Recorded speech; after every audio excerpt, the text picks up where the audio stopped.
Not what I mean. My fingers froze on the delicate lace, eyes traveling to the spiderweb lingerie just beside it. A girl did anything for her mistress, whether it was dress her, clean her, listen to her woes. Rumors of old ancient rituals crawled with a shiver up my spine. Girls forced to bring the bloody evidence back and, in some cases, help the bride after anything to ensure a baby. West laughed, but it was mocking. You do know. Months ago, I'd already come to terms with what I might be asked to do, because I would do anything for my uncle, even if it meant readying the bride for the love of my life while I was still sticky with this cum.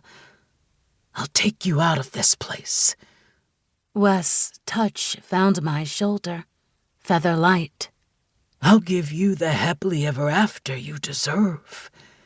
I tried to focus on the lace, the window, anything but my heart rising into my throat. Push him off. Shove him away. Do something. You know, we never kissed, Angel. His low, smooth voice was in my ear now. It's all I can think about. He pushed my hair to one side. I exhaled a breath that scraped on the way out. Then I spun and shoved him off, snatching the garter out of his hand, and exited Grayson's wing without a glance in Wes's direction. My fast-beating heart was anger, grief, nothing more. The wedding was in full swing, the big band carrying from the ballroom.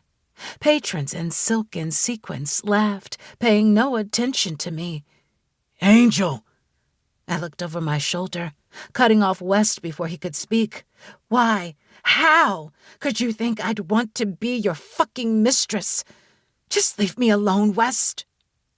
I didn't give up everything to throw it all away on the man who'd thrown me away. Grayson. I came to a full stop. Seated above everyone else in the ballroom, he tangled a hand in his rose-gold hair as he talked to paparazzi. I looked at the garter in my hand, the one I was supposed to bring to the wife on his arm so he could peel it off her leg. My heart crumbled like old granite. He didn't see me, and that was a good thing. I was back to being a ghost. My eyes found the bruise forming on my finger in the shape of Grayson's teeth.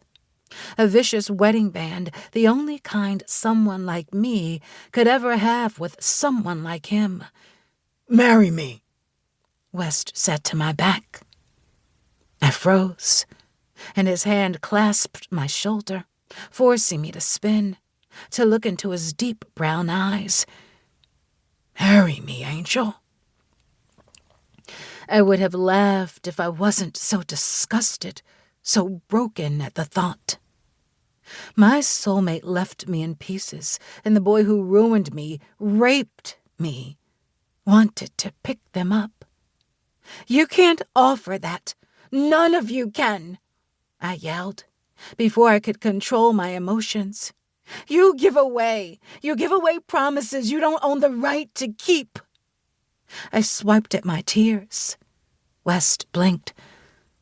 I'll take you down to the courthouse right fucking now. I glared at him.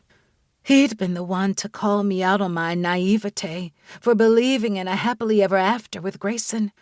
When I'd once thought Grayson and I were speaking in truth, it turned out West was the only one to offer me real truth.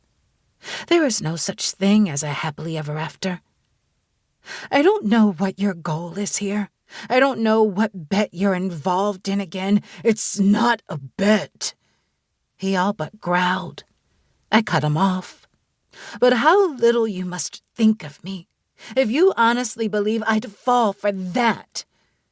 Again, my brain supplied. If you honestly believe I'd fall for it again. Not once, but twice. I'd fallen for a happily ever after. I was Cinderella in bare feet, walking across nails, pretending the only reason I could